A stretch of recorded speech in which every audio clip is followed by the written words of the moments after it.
आज से हम लोग sales of goods act start करेंगे और अगले 10 से 12 दिन में हम लोग इसको कंप्लीट कर देंगे। तो देखो बहुत इजी है, इसमें कुछ भी नहीं है।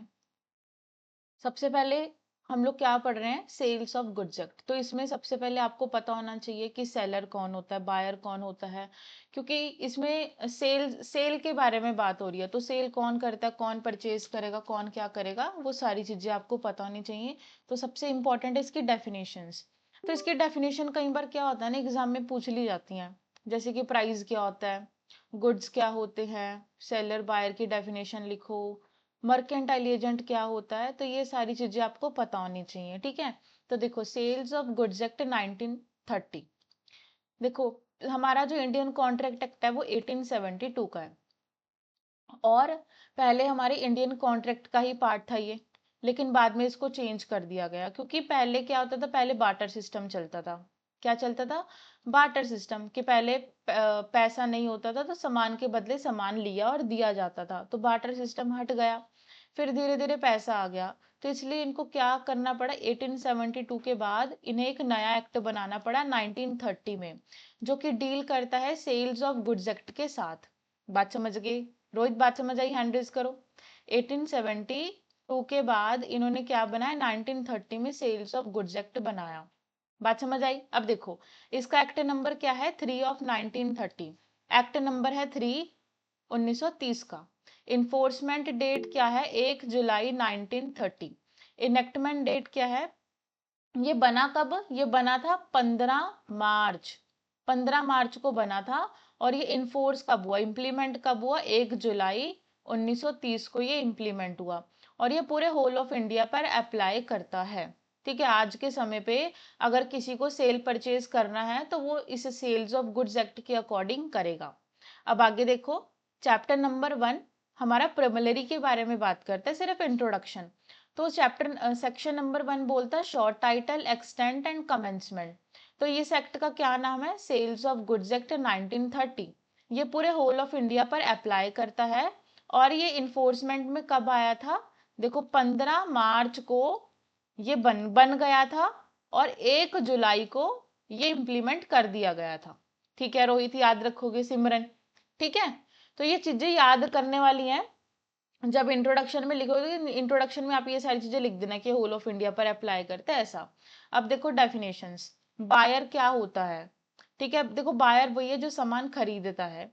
तो मीन्स अ पर्सन, एक ऐसा पर्सन जो एग्री करता है क्या करने के लिए, बाय करने के लिए किसी भी सामान को। हम किसी को जबरदस्ती सामान नहीं दे सकते, ठीक है। तो इसमें ये वर्ड आपको लिखना है एग्री, कि means a person who buy और agree to buy a goods. याद रखोगे कि ये एग्री वर्ड आपको लिखना है, क्योंकि जब तक उसकी इच्छा नहीं होगी वो सामान क्यों परचेज करेगा हमसे, क्यों बाय करेगा। तो means a person who buy और agree to buy a goods. फिर आगे डिलीवरी। पहले सेलर का एक बार देखते हैं कौन सी डेफिनेशन है। देखो सेलर की है, सेलर ये रहा 13 की, 13वीं डेफिनेशन है इसकी। Means a person who sells और agree to sell a goods. बात समझ गए क्या? ये दोनों डेफिनेशन इकट्ठी लिखना। आपके पास क्वेश्चन आएगा कि formation of contract of sale बताओ, एसेंशियल एलिमेंट्स बताओ, और कई बार आपसे डेफिनेशन पूछ ली जाएगी, तो ये इकट्ठा लिखना। ठीक है, बात समझ गए क्या? सेलर और बायर की डेफिनेशन हमेशा इकट्ठी लिखनी है, अलग अलग नहीं लिखनी है। बात समझ गए? जब भी आप कोई आंसर स्टार्ट करोगे तो उसमें सबसे पहले सेलर और बायर जरूर लिखना है। फिर है डिलीवरी। डिलीवरी का मतलब क्या होता है, means a voluntary transfer of possession.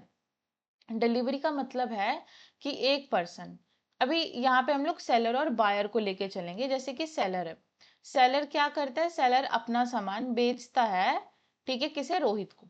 ठीक है, तो रोहित क्या है, बायर है। तो कहते हैं कि जब वो अपना सामान बेच देगा तो सामान बेचने के साथ उसको ट्रांसफर करना पड़ेगा पोजेशन को। बात समझ गए क्या रोहित? ट्रांसफर ऑफ पोजेशन करना पड़ेगा। रोहित बात समझ आई ना? क्या करना पड़ेगा, पोजेशन देना पड़ेगा। भाई अगर आपने मेरे से पैसा ले लिया तो आपको सामान मुझे देना पड़ेगा। तो क्या लिखा है, transfer of possession from one person to another person. याद कर लेना, ये वाली डेफिनेशन इंपॉर्टेंट है, from one person to another. अब है डिलीवरेबल स्टेट। मैंने आपको डिलीवरी के बारे में बताया कि transfer of possession from one person to another person. Deliverable state का मतलब होता है कि अब देखो ऐसा कोई गुड जो कि अभी डिलीवर करने के उसमें नहीं है, सिचुएशन में नहीं है, तो वो वहां पर हम डिलीवरी नहीं करेंगे। When they are in such state, कहते हैं वो जो सामान है, वो जो गुड है, वो एक ऐसी स्टेट में है that the buyer would under the contract be bound to take a delivery of them, कि वो बाउंड है। देखो ध्यान से समझो, दो ही सिचुएशंस होती हैं। देखो एक सिचुएशन है, हम दुकान पे गए, दुकान पे हमें सामान पसंद आ गया, ठीक है। फॉर एग्जाम्पल मैं बुक्स लेने गई, मेरे को बुक अच्छी लगी और मैंने बुक बाय कर ली और उसको पैसा दे दिया, बात खत्म। और दूसरी चीज ये है कि मैं दुकान पे गई और मैंने दुकान वाले को बोला कि आपके पास ये वाली बुक नहीं है, या फिर अभी आप ये बुक बना रहे हो, तो कोई बात नहीं, आप क्या करना, जब ये बुक बन जाएगी, जब ये बुक आप बना दोगे, मैन्युफैक्चर कर दोगे, फिर आप ये मुझे क्या कर देना, सेल कर देना। तो कहते हैं ये वाली जो बुक है ना, ये भी डिलीवरेबल स्टेट में नहीं है। तो डिलीवरेबल स्टेट का मतलब होता है कि कोई भी सामान जो भी हम खरीद रहे हैं, बेच रहे हैं, वो कैसी होनी चाहिए, वो डिलीवरेबल स्टेट में होनी चाहिए। ऐसा ना हो जैसे फॉर एग्जांपल, एग्जांपल हम लोग लेते हैं, किसका ले, जैसे कि मोबाइल फोन है ना। अब मोबाइल फोन है, अगर अब मोबाइल फोन पूरी तरह से मैन्युफैक्चर नहीं हुआ, तो जो सेलर है उसको सेल नहीं करेगा ना। वो जब तक डिलीवरेबल स्टेट में नहीं आएगा, बायर उसको परचेज नहीं करेगा, बात समझ गए, तब तक वो उसकी डिलीवरी नहीं लेगा। याद रखोगे क्या, रोहित और सिमरन, समझ आया। वो तब तक उसकी डिलीवरी नहीं लेगा जब तक वो डिलीवरेबल स्टेट में नहीं आएगा। तो वही चीज लिखी कि when they are in such state, कहते हैं वो उस स्टेट में होगा।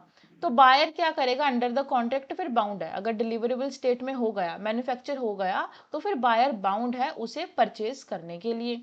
फिर आगे समझो, documents of title of goods. अब इसमें ना डॉक्यूमेंट्स के बारे में बता रखा है, वैसे ये पूछा नहीं जाता, लेकिन फिर भी कई बार अगर किस्मत खराब हुई तो आ जाएगा। वैसे कोई भी इसे नहीं पूछता, document of the title to goods. तो देखो बहुत सारे, हाँ। ਜੀ ਜਿੱਦਾਂ ਨਾ ਮੇਰੇ ਸਿਲੇਬਸ 'ਚ ਉਹਨਾਂ ਨੇ ਸਿੱਧੇ ਲਿਖਿਆ ਹੋਇਆ ਲਾਈਕ हम्म। ਸੈਕਸ਼ਨ ਵਾਈਜ਼ ਦਿੱਤਾ, ਉੱਤੇ ਲਿਖਿਆ ਸੇਲਸ ਆਫ ਗੁੱਡ ਐਕਟ, ਤੇ ਸਭ ਤੋਂ ਪਹਿਲਾਂ ਸਟਾर्ट करता difference between agreement to sell and agreement to. हाँ वो बाद में, तो अरे वो अभी नहीं करना, पहले एसेंशियल पढ़ेंगे फिर ਨਹੀਂ ਨਹੀਂ ਜੀ, पढ़ेंगे वो। ਮੇਰਾ ਮੇਰਾ ਮਾੜਾ ਕੁਐਸਚਨ ਸੁਣਿਓ, ਮਾੜਾ ਕੁਐਸਚਨ ਇਦਾਂ ਵਾ ਕਿ ਫਿਰ ਉਹਦੇ ਵਿੱਚ ਮੈਨੂੰ ਆ ਵੀ ਲਿਖਣਾ ਪੈਣਾ ਵਾ ਕਿ ਬਾਇਰ ਕੌਣ ਹੁੰਦਾ ਵਾ, ਉਹਦੇ ਵਿੱਚ ਮੈਂਸ਼ਨ ਕਰਾਂ ਕਿ ਨਾ ਕਰਾਂ। हाँ देख, सुनो मेरी बात। चलो आप मेरे से वो भी पूछ रहे थे ना क्वेश्चन का, अब मैं आपको बता ही देती हूँ, अब आपने मेरे से पूछ लिया। देखो यार, अब आप वो पूछ रहे हो कि सेल और एग्रीमेंट टू सेल का डिफरेंस आया आया ना, तो इसमें क्या आप ਹਾਂਜੀ। सीधा डिफरेंस स्टार्ट कर दोगे। अब मान के चलो 15 नंबर का या 11 नंबर का क्वेश्चन आए, ऐसे सीधा स्टार्ट कर दोगे डिफरेंस। भाई पहले इंट्रोडक्शन लिखोगे, ऐसे आप कॉन्स्टिट्यूशन में कंफ्यूज हो रहे थे, पहले इंट्रोडक्शन लिखोगे, इंट्रोडक्शन में बताओगे कि भाई ये सेल्स ऑफ गुड्स एक्ट है, इसमें सेलर होता है, बायर होता है। अगर टीचर को सेलर और बायर अगर आप नहीं लिख के दोगे तो टीचर को कैसे पता चलेगा। फिर आप वहां पे डेफिनेशन लिखोगे, सेल क्या होता है, एग्रीमेंट टू सेल क्या होता है, ये सारी डेफिनेशंस आपको लिखनी पड़ेंगी। बेशक आपके सिलेबस में नहीं है, लेकिन आपको याद करना पड़ेगा ये। फिर उसके बाद आप डिफरेंस वो बताओगे, असेंशियल्स बताओगे कि इसके 4 असेंशियल्स हैं, पैसा होना चाहिए, कंसिडरेशन होनी चाहिए, सेलर बायर होना चाहिए। ये सारी चीजें बताने के बाद फिर आप डिफरेंस लिखोगे, ठीक है। फिर आप वहां पे वो भी एक्सप्लेन करोगे, एसेंशियल्स के बाद एग्रीमेंट टू सेल भी एक्सप्लेन करोगे, क्योंकि डिफरेंस तो वो भी पूछा गया है। एग्रीमेंट टू सेल क्या होता है, कॉन्ट्रैक्ट ऑफ सेल क्या होता है, वो सब आपको डिटेल में बताना पड़ेगा फिर, ठीक है। आप समझ गए रोहित। हाँ जी अब जी देखो मैं समझ गया। डॉक्यूमेंट। देखो अब डॉक्यूमेंट में क्या करना है, 5 चीजें याद कर लेना, ज्यादा याद नहीं करना है। जैसे document of title to goods क्या होता है, बिल ऑफ लीडिंग, ठीक है। Dock warrant, warehouse keeper certificates, wharfinger certificate, railway receipt हो गई, वारंट हो गया, ऑर्डर हो गया, कोई भी डॉक्यूमेंट हो गया, कोई भी प्रूफ हो गया किसी पोजेशन का, जैसे रजिस्ट्री हो गई प्रॉपर्टी की, किसी भी चीज की, है ना। तो वो सारी चीजें क्या मानी जाती है, डॉक्यूमेंट मानी जाती है। अब आपको पता होगा कि हर गुड्स का एक अपना अपना डॉक्यूमेंट होता है। जैसे कि फॉर एग्जांपल, अगर हम लोग कार खरीदने गए, तो कार में इंश्योरेंस होगी, आरसी बनेगी, उसके अलग डॉक्यूमेंट है। अगर हम लोगों ने घर परचेज किया, घर खरीदा, घर खरीदने में हमारा क्या होता है, रजिस्ट्री होती है, अलग अलग डॉक्यूमेंट है। मैं मोबाइल फोन खरीदने गई, तो मोबाइल फोन में अलग बिल बनाया जाएगा, वारंटी दी जाएगी। तो कहते हैं हर चीज के अपने अपने डॉक्यूमेंट होते हैं। बात समझ गए? तो ये बस वही इन्होंने बताया, कोई भी 5-6 याद कर लेना बस, ज्यादा नहीं। अब है फॉल्ट, मीन्स अ रॉन्गफुल एक्ट और डिफॉल्ट। फॉल्ट का मतलब तो समझते हैं कि कुछ रॉन्गफुल एक्ट हो जाना। तो क्या है कि कोई रॉन्गफुल एक्ट हो गया किसी चीज में, या सेल परचेज करते समय, या कोई डिफॉल्ट हो गया, तो ये उसका मतलब है। अब मैं आपको फ्यूचर गुड्स और ये अभी बाद में बताऊंगी।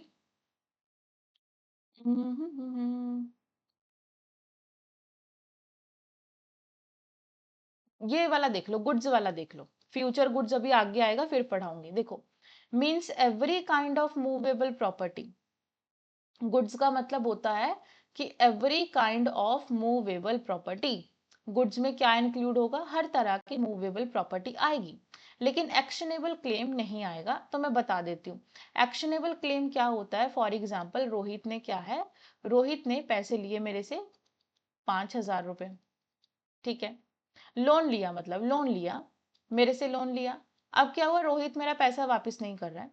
तो मैं क्या करूंगी, मैं एक्शन लूंगी रोहित पर कि मेरा पैसा वापस करो, और मैं क्लेम करूंगी कि मेरा पैसा वापस करो। बात समझे कि इसे एक्शनेबल क्लेम बोलते हैं। जब एक इंसान, जब मेरे से आपने पैसा लिया और अब आप मेरा पैसा नहीं दे रहे हो या नहीं लौटा रहे हो, तो मैं क्या करूंगी, मैं एक्शनेबल क्लेम करूंगी। तो वो प्रॉपर्टी, वो गुड्स नहीं होता। बात समझ गए? तो ये पैसा गुड्स नहीं होगा। बात समझ गए क्या रोहित और सिमरन? एक्शनेबल क्लेम में क्या होता है कि एक आप एक्शन लेते हो कि भाई मैं आपसे क्लेम करता हूं कि, मैं ये क्लेम करता हूं कि आपने मेरे से पैसा लिया, मेरा पैसा वापस करो। लेकिन ये पैसा गुड्स नहीं होगा, इसलिए लिखा। कहते हैं कि गुड्स में हर तरह की मूवेबल प्रॉपर्टी आएगी, लेकिन एक्शनेबल क्लेम नहीं आएगा और मनी नहीं आएगा। बात समझ गए? जब हम लोग टीपीए पढ़ते हैं ना, ट्रांसफर ऑफ प्रॉपर्टी एक्ट, तो टीपीए में एक्शनेबल क्लेम के बहुत बहुत सारे सेक्शंस और बहुत बड़ा चैप्टर है। तो एक्शनेबल क्लेम बहुत इंपॉर्टेंट है। लेकिन अभी सेल्स ऑफ गुड्स एक्ट के लिए इतना ही याद रखो कि अगर लोन वापस नहीं किया, तो सामने वाली पार्टी आप पे एक्शन ले लेगी और आपसे क्लेम करेगी कि मेरा पैसा वापस करो। अब इसके आगे पढ़ो। And includes the stock, shares, growing crops, grass, things और अटैच टू द अर्थ। अब इसमें क्या होता है, जैसे कि पेड़, ट्रीज होते हैं, है ना, वो भी गुड्स होते हैं, ठीक है। जैसे ग्रास हो गई, घास, ग्रोइंग क्रॉप्स जैसे फसल, ये सारे हमारे क्या होते हैं, गुड्स होते हैं। लेकिन अब रोहित के मन में आ रहा होगा कि ये सारे तो अटैच होते हैं हमारे अर्थ के साथ, है ना Rohit? Attach to earth, attach होता है। तो फिर ये मूवेबल कैसे हुआ? ये मूवेबल देखो, ये इट्स डिपेंड अपॉन इंटेंशन। आपकी इंटेंशन क्या है? अगर हम लोग फसल की बात करें, तो फसल 3-4 महीने के बाद काटी जाती है, तो वो मूवेबल हो जाएगी। ग्रास, अगर आप चाहते हो, जब वैसे तो देखो ग्रास भी मूवेबल ही होता है। अगर हम लोग पेड़ की बात करें, तो पेड़ जैसे कि आपकी इंटेंशन पे डिपेंड करेगा। आपकी इंटेंशन है कि मैं अभी पेड़ लगा रहा हूँ, 10 साल के बाद इसको काट के बेच दूंगा, तो वो मूवेबल। अगर आप चाहते हो कि भाई इस पेड़ से मैं फल लूंगा, मैंगो, एप्पल, इस ये सारे फायदे लूंगा, तो आप उस पेड़ को कट नहीं करोगे। जब आप उस पेड़ को कट नहीं करोगे, तो वो इमूवेबल हो जाएगा। बात समझ गए? और ये सारे ही गुड्स हैं। बात समझ आई? तो ये डिपेंड करता है आपकी इंटेंशन पे। क्या लिखा? स्टॉक और शेयर्स तो गुड्स में आएंगे, स्टॉक और शेयर्स गुड्स में इंक्लूडेड हैं। साथ में ग्रोइंग क्रॉप्स जैसे फसल, घास, और ऐसी थिंग्स जो कि अटैच है हमारे अर्थ के साथ, और ऐसी चीज, जो कि फॉर्म करती है पार्ट ऑफ द लैंड। जैसे फॉर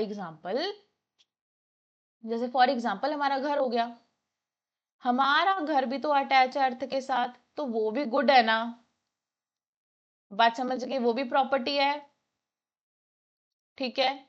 तो ये सारी चीजें इंक्लूड है। लेकिन देखो, अब ये गुड्स जो होता है ना, ये भी टीपीए में बहुत बड़ा सेक्शन है। ट्रांसफर ऑफ प्रॉपर्टी एक्ट में बहुत ही ज्यादा डिटेल में हम लोग पढ़ेंगे, लेकिन अभी के लिए आपको इतना ही याद रखना है। Forming a part of the land which are agreed to be served before the sale और under the contract of the sale, कि ऐसा गुड्स, ऐसी चीजें, चाहे वो कोई भी चीज हो, चाहे वो मूवेबल हो, स्टॉक हो, शेयर हो, ठीक है। अगर आप बायर और सेलर के बीच में कॉन्ट्रैक्ट होता है सेल करने का, या फिर आप एग्री करते हो कि इस तरह का गुड मैं आपको दूंगा, तो वो कॉन्ट्रैक्ट माना जाएगा, वो कॉन्ट्रैक्ट ऑफ सेल माना जाएगा। बात समझ गए रोहित? इसमें कोई वर्ड आपको ना समझ आया हो तो पूछ लो, पूरी डेफिनेशन में। बात समझ आई? अब है इंस्टॉलमेंट। इंसॉल्वेंट मैंने कल भी मैंने पूछा था, आपने बताया था कि इंसॉल्वेंट का मतलब होता है जिसके पास सारे पैसे खत्म हो जाते हैं ना, जो जिसका दिवालिया निकल जाता है। तो इंसॉल्वेंट वही होता है हु हैज सीज टू पे हिज डेट, कि भाई अब ऐसा इंसान उसके पास एक एक रुपया भी नहीं बचा और उसके ऊपर कर्जा है, और अब भाई वो पैसा उसके पास है नहीं, वो पे नहीं कर सकता पैसा है, ये सारी चीजें, उसे बोलते हैं इंसॉल्वेंट हो जाना। जिस इंसान के पास एक भी पैसा नहीं बचा उसे इंसॉल्वेंट कहेंगे, दिवालिया निकल जाना। ठीक है। मर्केंटाइल एजेंट क्या होता है? Means a mercantile agent having the customary course of business such as agent. हमने एजेंट पढ़ा, तो हम कहते हैं मर्केंटाइल एजेंट भी वैसा ही होता है जो गुड्स का सेल परचेज करता है। बात समझ गए? मर्केंटाइल एजेंट को क्यों रखा जाता है? इसी पर्पस के लिए रखा जाता है कि तू मेरा सामान क्या करेगा, सेल करेगा। बात समझ गए? क्या सेल करेगा, बाय करेगा, मनी वगैरह देखेगा, सिक्योरिटी ऑफ गुड्स देखेगा, ये सारा काम मर्केंटाइल एजेंट का होता है। जैसे कि हमने कल चैप्टर पढ़ा था ना एजेंट का, बस वैसा ही सेम है मर्केंटाइल एजेंट। लेकिन इसमें क्या होता है, इसमें मेन पर्पस क्या होता है, सेल और परचेज का। ठीक है, बात समझ गए क्या रोहित? बस ज्यादा फर्क नहीं है, बस इसमें यही रहता है कि आपको सेल करना पड़ेगा। ठीक है। प्राइस का मतलब क्या होता है, मतलब मनी कंसिडरेशन। जैसे फॉर एग्जांपल हम कोई भी चीज को सेल करते हैं, खरीदते हैं, तो हम पैसा देते हैं। तो उस पैसा देना, मैंने हमेशा बताया कि जब भी कॉन्ट्रैक्ट होता है तो उसमें क्या होती है, कंसिडरेशन होती है। तो वो कंसिडरेशन कैसी होती है, पैसे वाली भी तो होती है ना, तो उसे बोलते हैं प्राइस। कि अब 100 रुपए के हमने एप्पल परचेज किए, खरीदे, बाय किए, तो वो मनी कंसिडरेशन क्या होगा, प्राइस होगा। प्रॉपर्टी का मतलब क्या होता है, means a general property in goods, not merely a special property. Special property include नहीं है, सिर्फ जनरल प्रॉपर्टी इंक्लूड रहेगी। क्योंकि अगर स्पेशल प्रॉपर्टी होगी तो हम टीपीए में जाएंगे ना, ट्रांसफर ऑफ प्रॉपर्टी एक्ट में जाएंगे अगर स्पेशल प्रॉपर्टी कोई होगी, क्योंकि वहां पे बता रखा है ना स्पेशल प्रॉपर्टी का। तो फिर है क्वालिटी ऑफ गुड्स, कि भाई वो सही स्टेट में होना चाहिए, सही कंडीशन में होना चाहिए। जैसे अब मैं फोन परचेज कर रही हूँ, लैपटॉप खरीद रही हूँ, तो मैं उसकी स्टेट देखूंगी।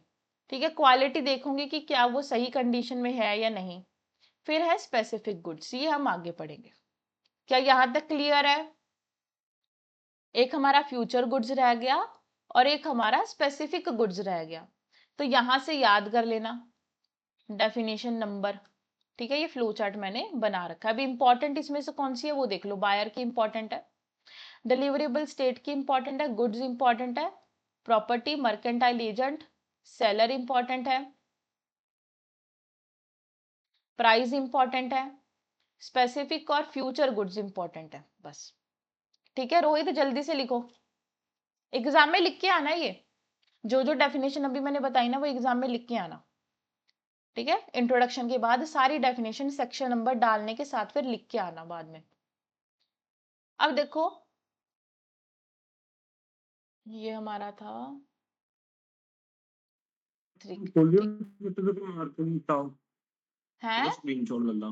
हाँ ले हाँ लो। ਇੱਥੇ ਰੁਕੇ बस, ठीक है। ठीक है, जिसपे सर्कल किया ना वो इंपॉर्टेंट है। अब देखो, अब है चैप्टर नंबर 2।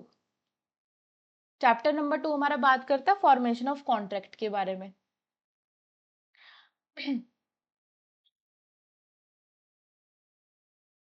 दूसरी पीडीएफ से पढ़ाती एक सेकंड।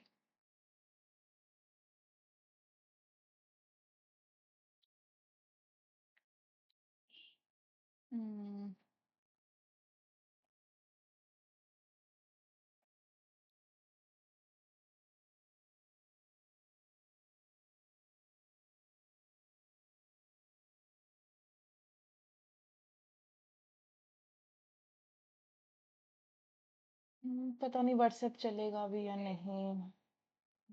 चल गया चल गया।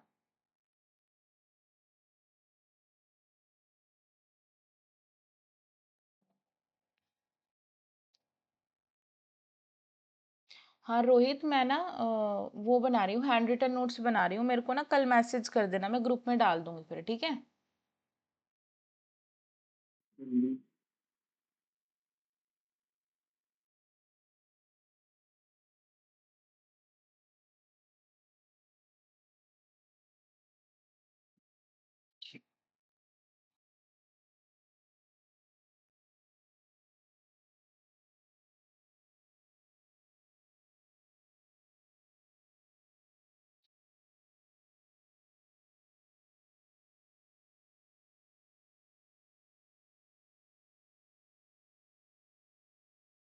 ये तो बड़ा टाइम ले रही है डाउनलोड होने में।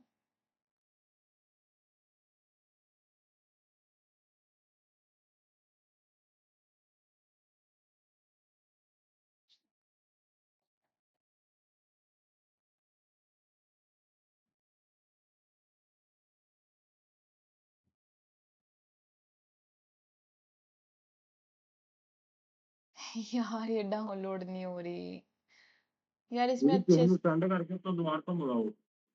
है ਕਿਸੇ ਨੂੰ ਸੈਂਡ ਕਰਕੇ ਨਾ ਫਿਰ ਮੰਗਾਓ, ਫਿਰ ਹੋਣੀ ਹੈ। यार, एक सेकंड, मैं ग्रुप में ही डाल देती, रुको।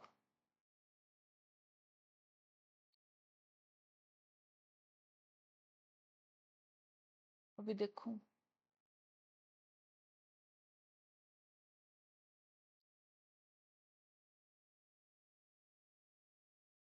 कहीं कहीं बार ना इसमें व्हाट्सएप नहीं चलता यार, पता नहीं क्यों। अभी भी ये व्हाट्सएप ना मैंने उसमें चला रखा है, क्रोम पे।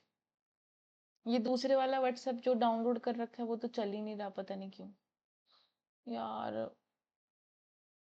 ऐसे तो टाइम वेस्ट हो रहा है, ये ओपन नहीं हो रहा, छोड़ो यार। एक सेकंड, मैं लैपटॉप में देखती हूँ, क्या पता सेव करके रखी हो मैंने।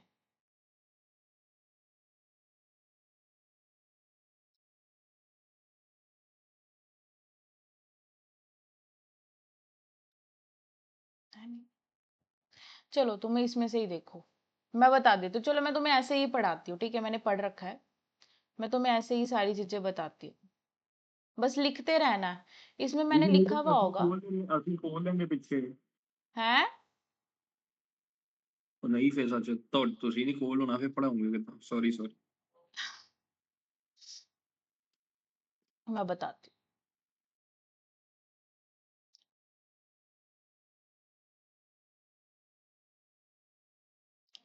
कुछ ना, मतलब जैसे हमारा ना क्वेश्चन आता है, एसेंशियल्स का क्वेश्चन आता है ना, तो वो आज मैं आपको पूरा प्रिपेयर करके भेजूंगी। बस आज रात को ना फिर रिवाइज कर लेना, ठीक है। अब देखो, पता क्या होता है इसमें, मैं मतलब ये वाले नोट्स इसलिए मैं इससे पढ़ा नहीं रही थी, इसलिए मैं हैंड रिटन बना रही थी, क्योंकि इसमें बहुत सारी चीजें ना मिसिंग है। चलो कोई बात नहीं, लेकिन मैं आपको ऐसे ही बता देती हूँ। अब आपके पास ना क्वेश्चन आएगा एसेंशियल्स का, ठीक है।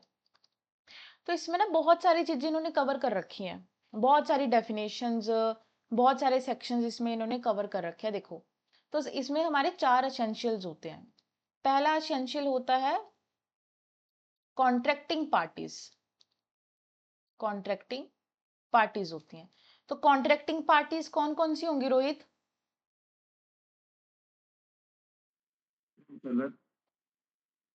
देखो, सेलर होगा, बायर होगा ना। हाँ जी। हाँ, तो याद रखोगे क्या, ये हमारा पहला एसेंशियल है, ठीक है। ये फर्स्ट एसेंशियल है, कॉन्ट्रैक्टिंग पार्टीज सेलर और बायर। अब आप क्या करोगे, एसेंशियल्स लिखोगे, कॉन्ट्रैक्टिंग पार्टी लिखोगे कि भाई इसमें 2 पार्टीज होती है, एक होता है सेलर होता है, एक होता है बायर। इसका लिख दोगे कि ये इतने नंबर पे है, इतने नंबर पे, फिर उसको डिटेल में लिखो, फिर विद एग्जांपल्स लिखो। दूसरा हमारा एसेंशियल होता है मनी और प्राइस कंसिडरेशन। देखो, जब भी हम कोई चीज सेल करेंगे या परचेज करेंगे, हमें क्या चाहिए, हमें हम पैसा देंगे उसको। बात समझ गई ना, क्या देंगे, पैसा देंगे। तीसरी चीज होती है गुड्स। ये गुड्स वाला जो टॉपिक है ये बहुत बड़ा है, ठीक है। अब ये पूरा मैं डिटेल में बताऊंगी। तो देखो, मनी और प्राइस, पहले ये बताती हूँ। मनी और प्राइस में क्या होता है, फॉर एग्जाम्पल एक ए पर्सन है, ए पर्सन क्या करता है, ए पर्सन अपना एक लैपटॉप सेल करता है, कितने में, 50,000 रुपए में, ठीक है। और अभी बी पर्सन इसको बाय करता है, तो बी बायर हो गया, ए सेलर हो गया। तो यहाँ पे बोलते हैं कि मनी और प्राइस कंसिडरेशन होना बहुत जरूरी है, बहुत एसेंशियल है। अब अगर ये बी वाला बंदा इससे लैपटॉप ले ले और इसको पैसा ना दे, तो ये क्या बन जाएगा, गिफ्ट बन जाएगा। तो क्या ये सेल होगा, रोहित बताएगा, बताओ, क्या ये सेल माना जाएगा रोहित? नहीं दीदी। नहीं माना नहीं जाएगा, नहीं नहीं दीदी। ठीक है। तो भाई सेल करने के लिए, भाई सेल का कॉन्ट्रैक्ट बनाने के लिए पैसे का लेन देन होना बहुत जरूरी है। याद रखोगे दोनों जने कि पैसे का लेन देन होना बहुत जरूरी है। अगर पैसा नहीं दिया हम लोगों ने तो वो गिफ्ट बन जाएगा, वो फिर सेल नहीं होगा। और अब इसमें भी देखो, ये भी दो सिचुएशंस होती हैं, इसमें भी पैसा किस तरह से दिया जाएगा, पैसा किस तरह से दिया जाएगा। देखो एक सिचुएशन है, फॉर एग्जाम्पल मैं अभी दुकान पे गई, दुकान पे जाके मेरे को कोई चीज पसंद आई जैसे कि फोन, तो मैंने क्या कर लिया, मैंने फोन परचेज कर लिया, 50,000 रुपए का फोन था। देखो फोन का प्राइस फिक्स है, ठीक है। अगर हम फोन की बात ना करें, चलो हम बुक की बात करते हैं। बुक बुक कितने की है, 500 रुपए की है। बुक का प्राइस फिक्स है, चाहे मैं आज खरीदूं, चाहे मैं 2 साल के बाद कॉन्ट्रैक्ट की बुक खरीदूं, उसका यही प्राइस रहेगा, 500, 550, 450, इससे ज्यादा नहीं होगा। और अगर अगर मैं वेजिटेबल्स खरीदने जाऊं, तो आपको पता होगा वेजिटेबल्स का प्राइस या फिर गोल्ड का प्राइस हर दिन बढ़ता रहता है और कम होता रहता है। हर दिन क्या होता है, चेंज होता है कि नहीं होता है, हैंड रेज करो, होता है ना। तो अब यहाँ पे बोलते हैं कि जब सेलर और बायर कॉन्ट्रैक्ट करेंगे, तो वो या तो eight the time of the contract, eight the time of the contract क्या कर लें, डिसाइड कर लें प्राइस। प्राइस क्या कर ले, डिसाइड कर ले उसी समय, जिस समय मैंने बुक परचेज करी हमने उसी टाइम प्राइस को डिसाइड कर लिया कि बुक 500 रुपए की है, तुम्हें लेनी है बताओ वरना जाओ। और दूसरी सिचुएशन ये है, मैं ज्वेलर के पास गई, मैंने कहा कि मुझे गोल्ड की रिंग चाहिए, मुझे यही वाला डिजाइन चाहिए। तो उसने बोला कि ठीक है, ये वाली रिंग मैं 2 महीने के बाद आपको बना के दूंगा। और उसने प्राइस आज नहीं बताया, वो बोलता कि 2 महीने के बाद इस गोल्ड का जो भी प्राइस होगा मैं उसी मार्केट प्राइस में, मार्केट प्राइस लिखोगे यहाँ पे, मार्केट प्राइस में मैं आपको क्या करूंगा, सेल करूंगा। बात समझ आई क्या, डिफरेंस पता चला। देखो पैसा तो दे रहे हैं, लेकिन पैसा भी किसके हिसाब से दे रहे हैं, एक दे रहे हैं मार्केट प्राइस के हिसाब से, कि आने वाले समय में 2 दिन के बाद जितना प्राइस होगा मैं आपको वही प्राइस पे करूंगा। ये डिसाइड नहीं होता, नॉट डिसाइडेड, ठीक है। पास्ट में आप इसको डिसाइड नहीं करते, लेकिन ये ऑलरेडी डिसाइडेड आप कर लेते हो। बात समझ गए क्या, बताओ बात समझ आई, रोहित और सिमरन। बहुत इजी है ये, मतलब इससे ज्यादा इजी नहीं हो सकता कुछ भी, क्योंकि कॉमन सेंस है। लेकिन फिर भी जब हम लोग लिखने लगते हैं ना, लिखते समय हमें ऐसा लगता है कि यार कोई चीज रह गई रह गई रह गई, तो वो सारी चीजें मैंने यहाँ पे कवर करा दी। अब देखो गुड्स, गुड्स भी एक बहुत असेंशियल एलिमेंट है। गुड मैंने बताया, गुड का मतलब है मूवेबल प्रॉपर्टी, ठीक है। फिर मैंने बताया मूवेबल स्टॉक आ जाएगा, शेयर आ जाएगा, पेड़ आ जाएंगे, ठीक है, ग्रास आ जाएगी, ग्रोइंग क्रॉप्स आ जाएंगे, है ना, और भी बहुत सारी चीजें आ जाएंगी। बट क्या नहीं आएगा, एक्शनेबल क्लेम नहीं आएगा। याद रखोगे, एक्शनेबल क्लेम नहीं आएगा। और एक मनी नहीं आएगा, मनी गुड नहीं होता, मनी गुड नहीं होता। अब देखो, जो हमारे गुड्स होते हैं, गुड्स हमारे होते हैं 4 तरह की। एक हमारा गुड होता है स्पेसिफिक गुड्स, स्पेसिफिक गुड्स होते हैं। एक हमारे होते हैं फ्यूचर गुड्स, एक हमारे होते हैं पेरिशेबल गुड्स। हाँ अनसर्टेन गुड्स, अनसर्टेन गुड्स होते हैं,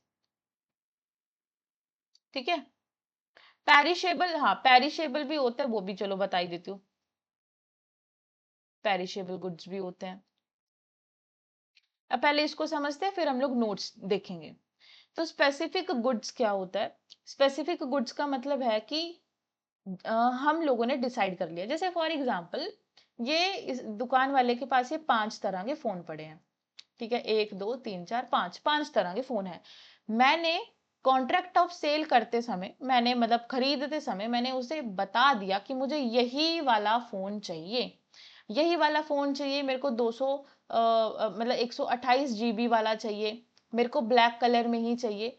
तो ये होता है स्पेसिफिक गुड्स, कि आपने ऑलरेडी डिसाइड कर दिया कि मेरे को यही वाला सामान चाहिए, इसके अलावा मुझे चाहिए ही नहीं। फ्यूचर गुड्स वो होते हैं कि फॉर एग्जाम्पल मेरे पास 200 फोन पड़े हैं, है ना, शॉप वाले के पास 200 फोन है, मैंने जस्ट, बायर ने सिर्फ इतना कहा कि बस मुझे क्या चाहिए, मुझे ब्लैक कलर का फोन चाहिए और 128 GB होनी चाहिए, ठीक है। वो मैंने नहीं बताया कि 17 चाहिए, 16 चाहिए, 15 चाहिए, वो मैंने नहीं बताया। तो ये होते हैं फ्यूचर गुड्स। कि ये बाद में ही डिसाइड होगा। बात समझ गए क्या? अभी मैंने बस बोला कि बस मुझे ये मतलब ऐसे ऐसे फोन चाहिए, अभी कुछ डिसाइडेड नहीं है। और दूसरी चीज ये कि ये अभी बने भी नहीं है, ये अभी बने नहीं है, ये अभी मैन्युफैक्चर होंगे। बात समझ गए? इसलिए तो फ्यूचर गुड्स है ना, मतलब अभी बने नहीं है वो क्या होंगे, अभी बाद में बनेंगे गुड, मैंने पहले ही ऑर्डर दे दिया और वो बाद में बनेंगे। जैसे कि नोट्स का एग्जांपल ले लो। अब रोहित मेरे से कहे कि मैम मेरे को पार्टनरशिप एक्ट के नोट्स चाहिए। मैंने बोला कि ठीक है, अभी मैंने नहीं बनाए नोट्स, मैं बना दूंगी नोट्स, 1 महीने तक मैं नोट्स बना दूंगी। तो भाई मैन्युफैक्चर अभी ये क्या है, अभी ये जो पार्टनरशिप एक्ट के जो नोट्स हैं वो क्या है, फ्यूचर गुड्स हैं। बात समझ आई? बात समझ आई कि नहीं आई? हैंड रेज करो। ये फ्यूचर गुड्स है, अभी बने नहीं है, अभी सामान बना नहीं है, अभी हम बनाएंगे इसको। फिर होता है अनसर्टेन गुड्स। अनसर्टेन गुड्स का मतलब एक बेस्ट एग्जांपल है, जैसे हमारे गोडाउन में बहुत सारे बैग पड़े हैं वीट के बहुत सारे बैग पड़े हैं जी। कितने बैग पड़े हैं? 1000 बैग पड़े हैं। मैंने आपको बोला कि मुझे सिर्फ 2 बैग चाहिए, 2 वीट के बैग चाहिए, ठीक है। अब वो मतलब अनसर्टेन है, अब क्या पता आप हजार हजार बैग में से कौन से 2 बैग आप मेरे को दोगे। तो ये होता है अनसर्टेन गुड्स। बात समझ गए क्या? ठीक है। ये क्या होता है? ये होता है अनसर्टेन, कि जिसमें स्पेसिफिक नहीं है कि आपको यही वाली बोरी चाहिए, यही वाला बैग आपको चाहिए।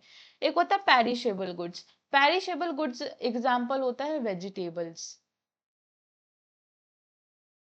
मिल्क हो गया, आइसक्रीम होगी। ये ऐसी चीजें हैं जो टाइम के साथ खराब हो जाती हैं। ऐसी चीज है जो टाइम के साथ क्या हो जाएगी, खराब हो जाएगी, मतलब पिघल जाएगी। जैसे दूध है, फट जाएगा, वेजिटेबल्स खराब हो जाएंगी। ठीक है, तो ऐसी चीजें हैं क्या हो जाएंगी, खराब हो जाएंगी। तो इसे बोलते हैं पेरिशेबल गुड्स। ठीक है, तो अभी इतना ही समझो। अब एक बार हम लोग देखते हैं नोट्स। देखो एसेंशियल्स ऑफ सेल क्या है? कॉन्ट्रैक्टिंग पार्टीज, बायर और सेलर। ट्रांसफर ऑफ प्रॉपर्टी होना चाहिए, ये भी याद रखना। क्या होना चाहिए? ट्रांसफर होना चाहिए। मैंने क्या बताया? Transfer of possession from one person to another person. फिर है प्राइस, मनी। गुड्स कैसे? हाँ, एक एग्जिस्टिंग गुड्स रह गए। फ्यूचर गुड्स और एग्जिस्टिंग गुड्स, स्पेसिफिक गुड्स, ये सारी चीजें। अब एक बार हम लोग बात कर लेते हैं इसके बारे में। देखो सेक्शन नंबर 4 पढ़ो। A contract of sale of a good is a contract. कहते हैं कॉन्ट्रैक्ट ऑफ सेल क्या है?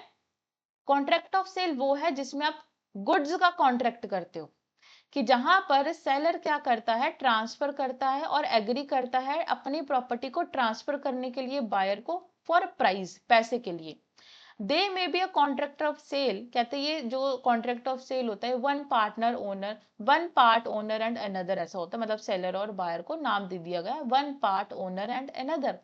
दूसरा पॉइंट है कॉन्ट्रैक्ट ऑफ सेल में भी एब्सोल्यूट और कंडीशनल।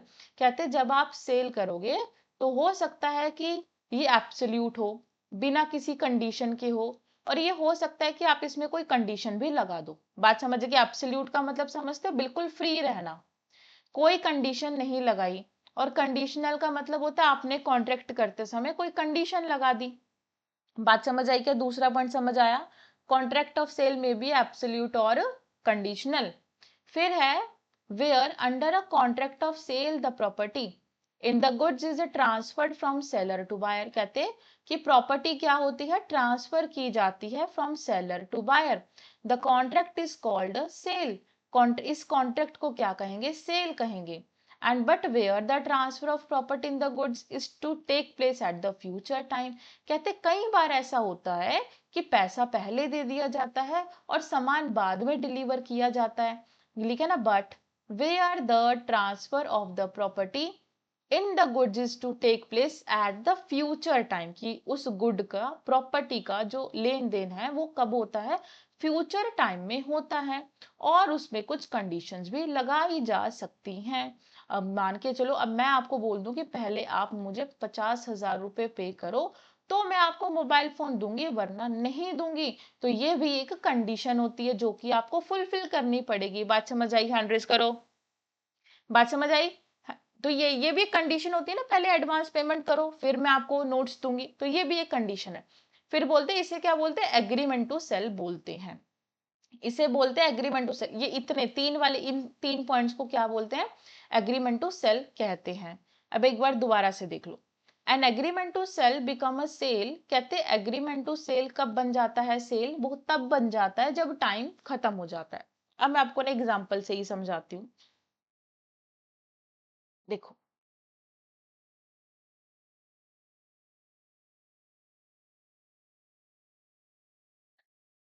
मैंने बताया कॉन्ट्रैक्ट ऑफ सेल।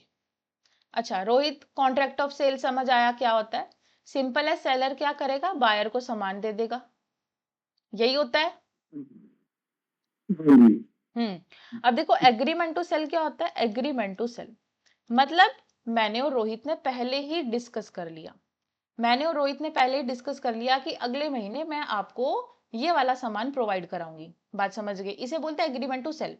पहले एग्रीमेंट किया कि मैं आपको सेल करूंगा, और जब टाइम पूरा हो जाएगा, मान के चलो आज 1 तारीख है, मैंने बोला कि 30 तारीख को मैं आपको सामान डिलीवर करा दूंगी, आप मुझे पैसे दे देना।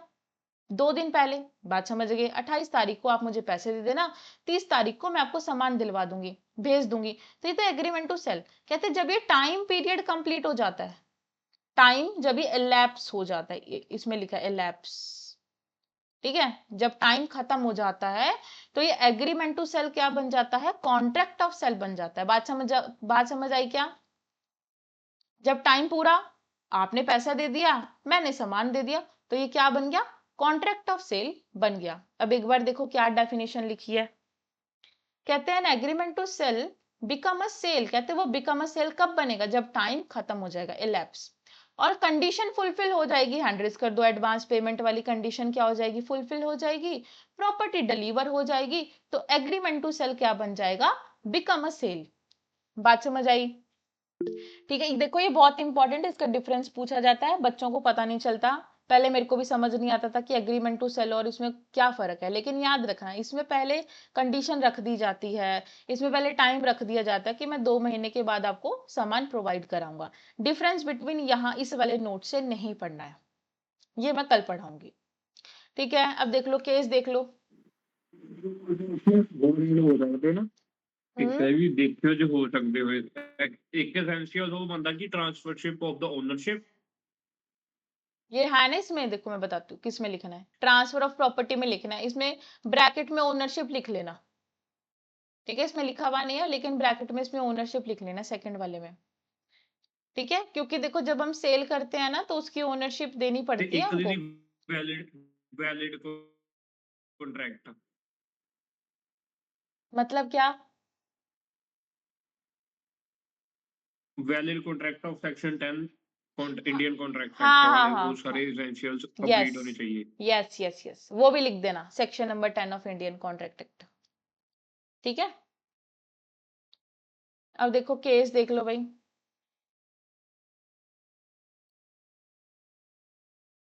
ये वाला केस करो, ये इंपॉर्टेंट है, ये मत करना भाई, कल जो हैंड रिटन नोट्स है ना वहां से पढ़ाऊंगी ये वाला केस। देखो सुप्रीम कोर्ट ने इसमें कहा सेल का मतलब क्या है, सेल में क्या क्या चीज आएगी? एग्रीमेंट ऑफ सेल आएगा, पासिंग ऑफ टाइटल आएगा, डिलीवरी ऑफ गुड्स आएंगे, और पेमेंट ऑफ प्राइस आएगा। ये वाला केस इंपॉर्टेंट है, लिख लो। आरसी जेल वर्सेस यूनियन ऑफ इंडिया 1972। अब मैंने आपको बताया था एसेंशियल्स, तो क्या बताया था? Contract between seller and buyer, तो ये पहला एसेंशियल लिखा हुआ है। ठीक है, sale is a bilateral contract, it is essential seller buyer होना चाहिए, डिफरेंट पर्सन होना चाहिए भाई, सेलर और बायर एक इंसान नहीं होना चाहिए, अलग अलग इंसान होना चाहिए, वो उसमें एग्री करेंगे सेल करने के लिए, और एक इंसान अपने आप को अपना ही सामान सेल नहीं कर सकता। हैंड रेज कर दो, याद रखोगे, a person can not sell his goods to himself. वैसे इतना कोई बेवकूफ होता नहीं है लेकिन फिर भी इन्होंने लिखा हुआ है। अब है प्राइस और मनी कंसिडरेशन, पहले लिखोगे डेफिनेशन प्राइस की, सेक्शन नंबर 2 का 10। क्या है? Money consideration for a sale of goods. ठीक है,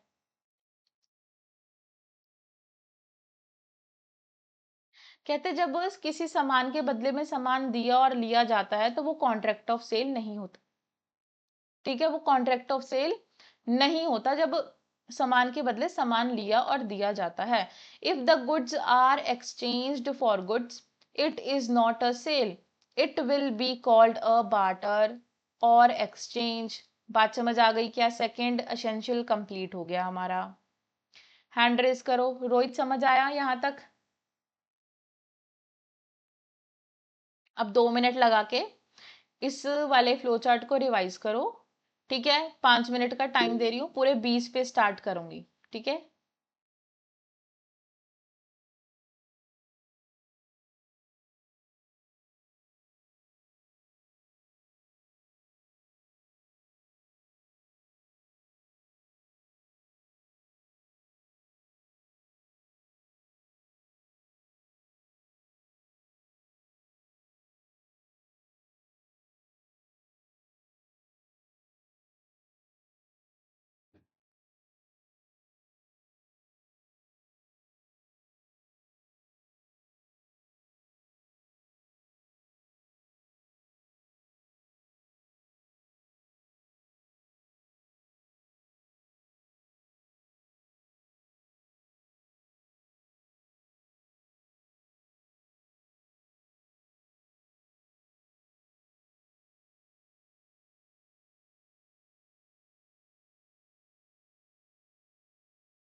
समझ आ गया।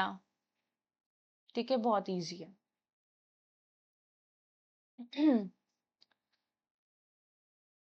अब देखो,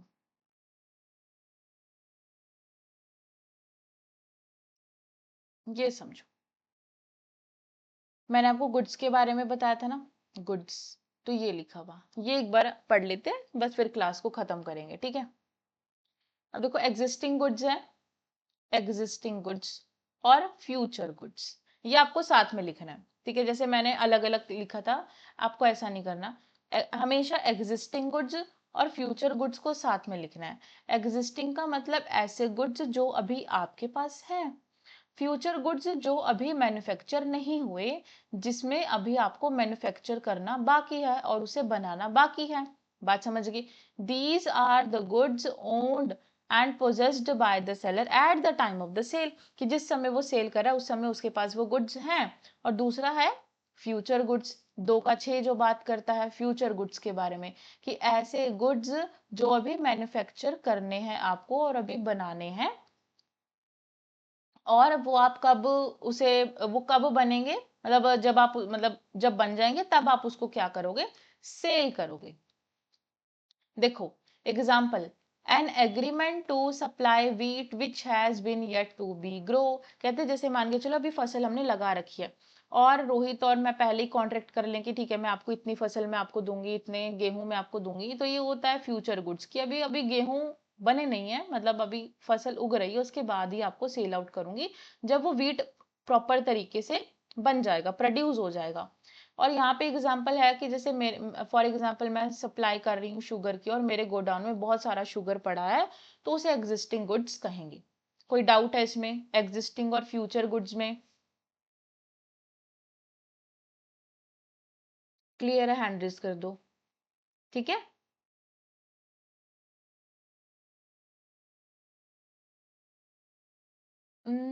अब देखो स्पेसिफिक गुड्स और अनसर्टेन गुड्स का मतलब पता क्या होता है? Means those goods which have been identified. ऐसे गुड्स जिसे पहले ही आइडेंटिफाई कर दिया गया कि मुझे यही वाले गुड्स चाहिए, मुझे इसके अलावा कोई और चीज चाहिए ही नहीं।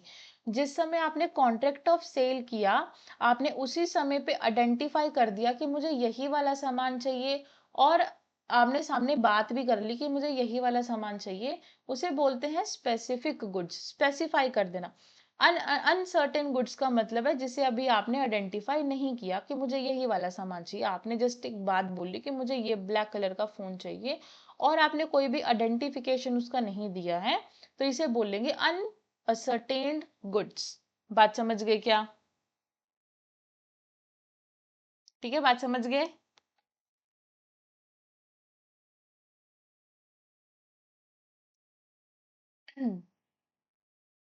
ये एग्जाम्पल पढ़ लेना बस। ये एग्जाम्पल अभी मैं नहीं बता रही, ये आप खुद से एक बार रीड कर लेना। ठीक है। हो गया हमारा, मतलब हमने एसेंशियल एलिमेंट्स कंप्लीट कर लिए, हमारा पूरा एक क्वेश्चन तैयार हो गया। ये केस जरूर लिख के आना पेपर में। अगर एसेंशियल एलिमेंट्स आएंगे तो पेपर में जरूर लिख के आना। प्राइस और मनी वाला करा दिया था ना? ये मैंने वो केस वाला वीडियो लिख ਰਿਹਾ ਸੀਗਾ। हम्म। ਮੜਾ ਉਹ ਕੇਸ ਵਾਲਾ ਕੱਢੀਓ ਜਿੱਥੇ ਲਿਖਿਆ ਆਰਸੀ ਜੈਨ ਵਰਸਸ। हाँ देखो। ਥੋੜਾ ਜਿਹਾ ਉੱਪਰ ਕਰ ਦਿਓ। लो।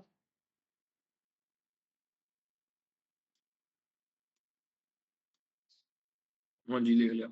ठीक है ना? ठीक है, बाकी की क्लास कल होगी, और कल पूरे टाइम पे इसी टाइम पे होगी क्लास। ठीक है। कोई डाउट होगा तो पूछ लेना, नोट्स में भेज दूंगी।